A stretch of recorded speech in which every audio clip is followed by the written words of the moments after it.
Chapter 9 Just Another Rainy Day. The next day it rained. My father asked me how I'd like to go to the movies. Just me? I asked. No, all three of us, he said. Fudge is very young to go, I said. Don't you think so? Maybe, but I can't think of anything else to do with him, and that will take up a few hours. You could give him some socks, I suggested. You know how he loves to play with your socks. Socks won't last the whole afternoon, my father said. That's why I thought of the movies. What do we see, Dad? My father checked his New York magazine. A Bear's Life is playing in the neighborhood. How does that sound? What's it about? I asked. A Bear's Life, I guess, my father said. It's rated G. I was thinking of a good Western with lots of action, or else a picture rated R where you can't get in if you're under 17 unless you're with your parents. But my father had made up his mind. A Bear's Life it was. I suggested that my father get Fudge cleaned up, because by then he was looking kind of messy. I don't think my father even put him into his pajamas last night. He's been wearing the same polo shirt ever since my mother left yesterday morning. By 1 o'clock, we were ready to go. All three of us wore our raincoats and rubbers, and my father took his big black umbrella. One thing about New York, it's hard to get a cab when it's raining, but the movie theater wasn't very far, so my father said the walk would do us all good. There are a lot of puddles. It was really pouring. I like to walk in the rain, especially if it isn't too cold out. It feels nice when it wets your face. I jumped over the puddles. My father avoided them too. But not Fudge. He jumped right into every one and splashed around like a little duck. By the time we got to the movie theater, the bottoms of his pants were soaked. My father took him into the men's room. He stuffed a bunch of paper towels up each pant leg so Fudge wouldn't have to sit around wet. At first, Fudge complained, but when my father bought him a big box of popcorn, he forgot about his stuffed pants. Right after we got settled in our seats, a big boy sat down in front of Fudge, so he had to change seats with my father. Now he was on the aisle, I was in the middle, and my father was on my other side. When the lights dimmed, Fudge said, "Ooh, dark." I told him, "Be quiet, you can't talk in the movies." "Okay, Peter," he said. That's when he started throwing his popcorn. At first I didn't notice, but I wondered why the people in front of us were turning around every second. Then I heard Fudge whisper, "Pow, pow, pow," and I saw him throw a handful of popcorn. I poked my father. "He's throwing popcorn," I whispered. My father reached across me and tapped Fudge on the leg. "If you throw one more piece, I'm going to take it away from you." "No throw," Fudge said very loud. "Shush," the people in front of us said. "Shush," Fudge said back to them. "You see," I told my father, "he's too young for the movies. He doesn't understand." But from the moment the first bear came on the screen, Fudge sat still and watched.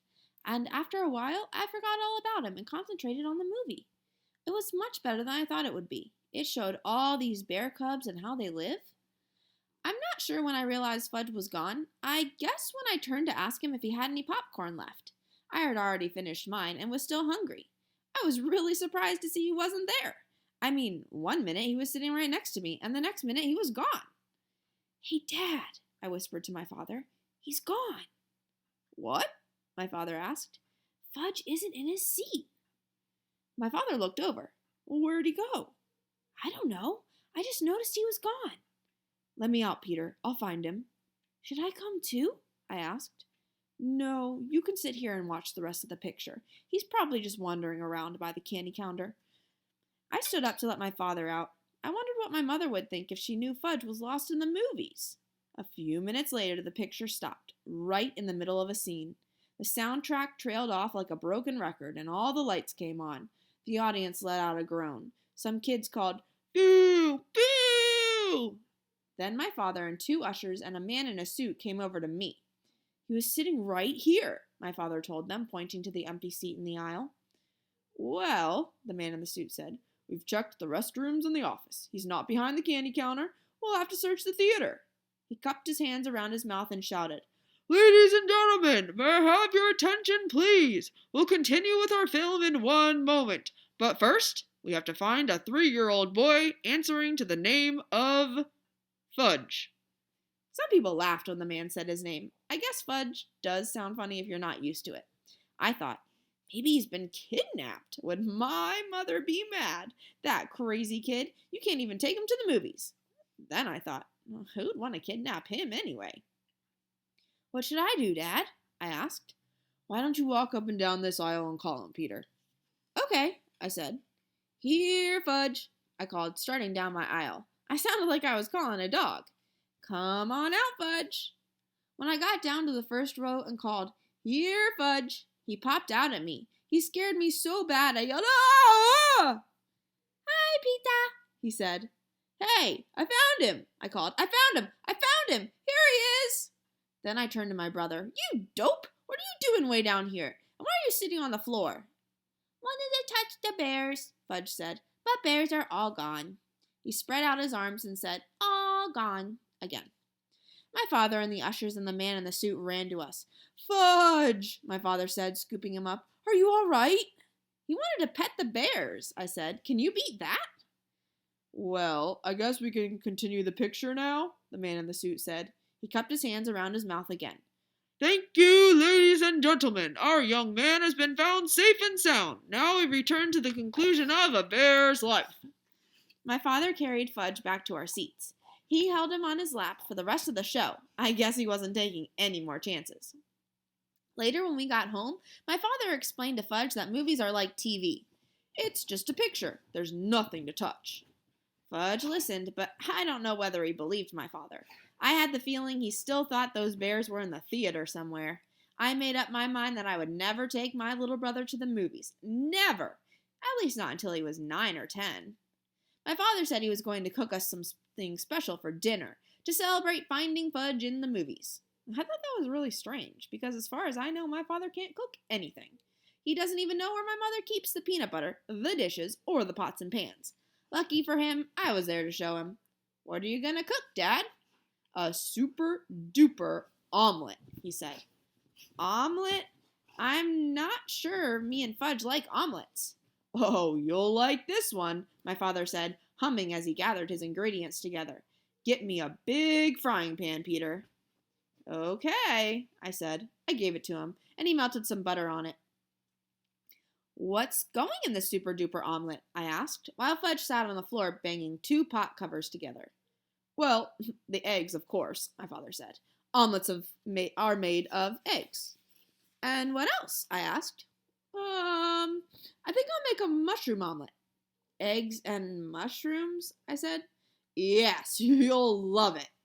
I'm not so sure. You'll see, Peter, my father said. I set up the table while my father cooked. I even put Fudge in his booster chair. When the omelet was done, my father brought it to us, and he was still humming. That's some big omelet, I said when I saw it. It filled up the whole frying pan. How many eggs did you use? Oh, about a dozen, my father said. Mom only cooks one at a time, I told him. When you taste this, you'll know why I used them all up. You mean it's that good? I asked. Go on, my father said as he served it.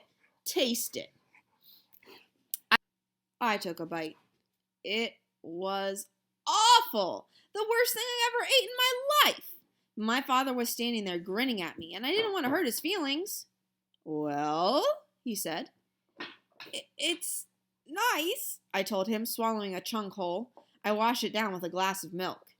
You see, your mother ought to experiment more. Then you'd learn to eat a lot of different things. I don't think Mom ever made me a mushroom omelet, I said. My father put some on Fudge's plate. Then he served himself. Fudge shoved a whole lot into his mouth at once. I waited, figuring he'd choke on it. Instead, he said, Ooh, good. My father beamed. Fudge isn't smart enough to fool my father, so he must have really liked it. But a kid that can eat flowers and swallow teeth wouldn't know much about omelets anyway. Then my father sat down and tasted his super-duper concoction. He not only choked on it, he spit it out. Oh, no, he said. This is awful. Something went wrong. Maybe the eggs are rotten. Mom just bought them on Thursday, I said. Maybe it's the mushrooms then, my father said. Maybe it's how you cooked it, I I suggested. My father jumped up from the table and threw the mushroom omelet into the garbage. Fudge started to cry. Want more! More! No, my father told him. It wasn't any good. Fudge screamed, Eat it or wear it! Eat it or wear it! He flung his spoon across the room, and it hit my mother's favorite plant. The dirt spilled all over the kitchen floor. Now you stop that, my father yelled at Fudge. I'm going to make us nice peanut butter sandwiches. Then you're going to have a bath. Your mommy's coming home tomorrow, and we're going to show her how well Daddy managed all by himself. Peter, where does your mother hide the peanut butter? After supper, my father bathed Fudge. The only thing he decided not to do were the dishes. He stacked them in the sink and left them for my mother. On Sunday afternoon, we drove out to the airport to meet my mother's plane. On the way there, my father said, wouldn't it be fun if we kept all the things we did over the weekend a secret, just between the three of us, kind of like a man's secret. I agreed not to say a word, and my mother was so glad to see us that she didn't even mention the dirty dishes in the sink. 6 weeks later, we were watching TV one night when the new Tuttle Bite commercial came on. That's me, Fudge said. My mother looked up from the book she was reading. He does look like you, Fudge, but that's not really you. Oh, yes, Fudge said. That's me. See? My mother squinted and looked harder. You know, Warren, she told my father, he really does look like Fudge. Then she laughed. Imagine another little boy like Fudgy. It's Fudge, all right, I said. It's Fudge, all right, my brother repeated. We didn't tell you, dear, my father said. We thought you'd like to be surprised, but that is Fudge. What? My mother said, like she couldn't believe it. You see, Mom, I began. Remember that week you went to visit Aunt Linda? Then I stopped and thought about all the things my mother didn't know. Like the puddles Fudge splashed in, and the paper towels up his pants. And I wanted to touch the bears, and the mushroom omelet, and Mr. Vincent and his big cigar, and Janet and her goldfish crackers. And I looked at my father, and I started to laugh. So did he.